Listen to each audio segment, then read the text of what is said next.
Good morning, brothers and sisters. It's 5:50 in the morning, Central Standard Time, on February the 26th, 2022. I hope our Lord, our Creator, is keeping you well and safe wherever you are in the world. This is our first flare we've had in days. It's a C5. It's not major, but it's a flare. It came off the western limb of the sun. We're going to actually go and take a look at that right now, actually. It didn't come from our big sunspots that we got here. It actually came from right over in this region. And we'll take a little look-see here.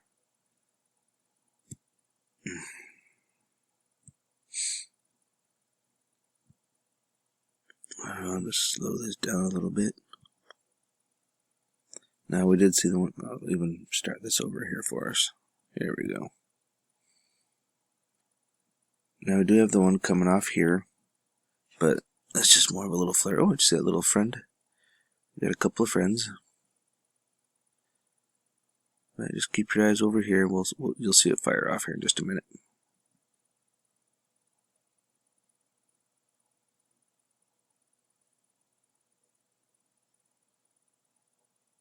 There it is. Came around the corner and said peekaboo. So, nothing too super major to worry about. This is over at spaceweatherlive.com. We're going to come over to Space Weather Prediction Center, and we're looking at our density, or our pressure actually, and our pressure is actually doing very well. So I don't know if we actually got hit with that solar wind yet, unless it already hit us and moved on. We're actually doing pretty well, just floating in the breeze, really. That's pretty good, folks. I'll be honest, I haven't seen it with this little red for that long of a period of time in quite a while. Now, there is something else I want to bring to everybody's attention, though, that's got me going, what? Check out our Schumann. Our power is at 20 and 35. We are really bouncing with that Schumann today. And now this is the Russian model over here at Disclosure News. Okay.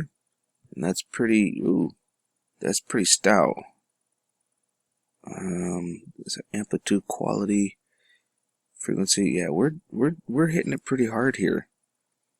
Now again, this is our Russian model, so I'm like, well, let's go take a look at our Italian model. So you come over to the Italian model. Now this right here is our VLF. Okay, it's our very low frequency. This is not the Schumann. Okay, so that's looking all right. But then, I mean, you see some noise down here on the bottom. But then when you come down here, whoa, we actually got some activity, the frequencies in the Schumann in Italy as well.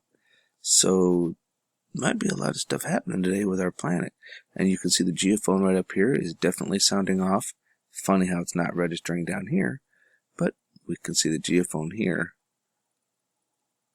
And then here, I can't remember the name of this graph here, but this also picks it up as well. It's more, this one here they can adjust.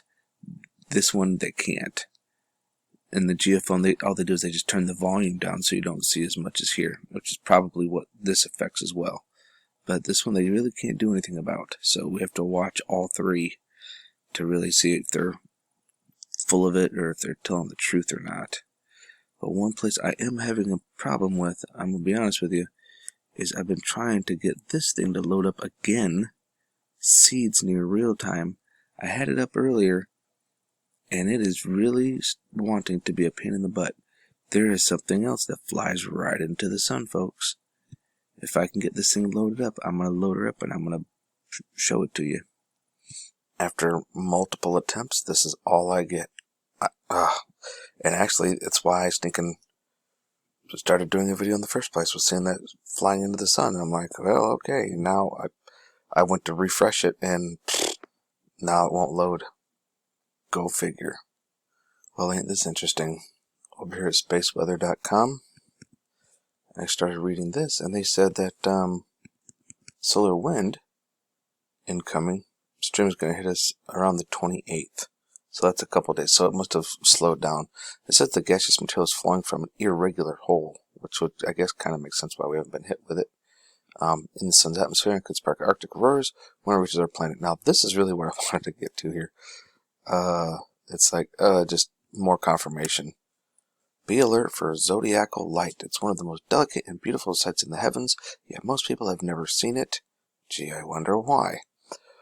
We're talking about the zodiacal light. A good display is coming in just a few days, says astrophotographer Peter Horlick, who created this image to whet your appetite. To whet. W-H-E-T. Whet. So I hope your appetites are whet. Don't get me wrong, this is a beautiful photo, but I'm gonna break this down for you what I'm seeing here. Okay, you got a northern and southern hemisphere. They just kind of stitched it together. But do you see here? See this like reddish, and then you got green in the middle a little bit, but you see the red. More importantly, when you come up here to this one here, you can see all this red, especially like up in here. That right there, red iron oxide. What is that from? Nemesis. All that is from Nemesis. Red iron oxide. PM 2.5. Little bits of it here and here. Now, let's go down and read this. This is where it makes me laugh. I'm like, oh my gosh, shut up. This composite shows zodiacal light from both hemispheres, explains Horlick.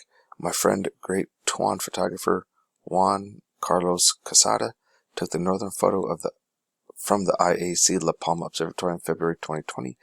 I took the southern photo from ESO's La Silla Observatory in April 2016. Okay, so this was 2016. Okay, 4 years later, it's this one. Notice how it went from here and it increased. And how much red there is. 4 years ago, 2 years ago. See how much more there is? Yeah. And we're going to get it again? Oh, happy days. So, stitched together, they show the entire night sky using Earth's horizon to block the bright sun. See the pale triangles at the center? Light at the center? That is zodiacal light. For centuries, astronomers puzzled over the light's origin. Now we know. They think they know that they don't know, or actually they're misdirecting. Zodiacal light comes from Mars. Come on. Giant dust storms on the red planet leak into space, filling the plane of the solar system with tiny grains. We can actually see this dust with the naked eye because it scatters sunlight, producing the triangular glow in Horlick's photo. Well, I'm sorry, but, I mean, yeah, I can see this light. Here's the little triangle light that they're talking about here in the center. Okay, you got it here, and you got it here. Okay? I'm looking at this red dust, and I know that's not from Mars. I'm sorry. It's not. If it was, they'd be like, oh, it's definitely from Mars because it has, isotopes, radioactive isotopes in the sand. If it was from Mars, but they don't talk about that. But it's because it's red iron oxide from Nibiru. They're like, oh, we know that it's from Mars because it has this and this and this and this, because everybody knows about the nukes on Mars. So, yeah. So this will be coming up in a few days, folks. So if you happen to be outside and it's nice and clear, take a look up and see the beauty, because usually there's beauty in death. There's beauty in chaotic things. But, anyways, as soon as I can get a look over here on this bugger, seeds, I will actually let y'all know when it loads up and I can get something there. I'll post another video and show you guys something going into the sun. Alright, remember, eyes open, no fear. Love is the only way forward.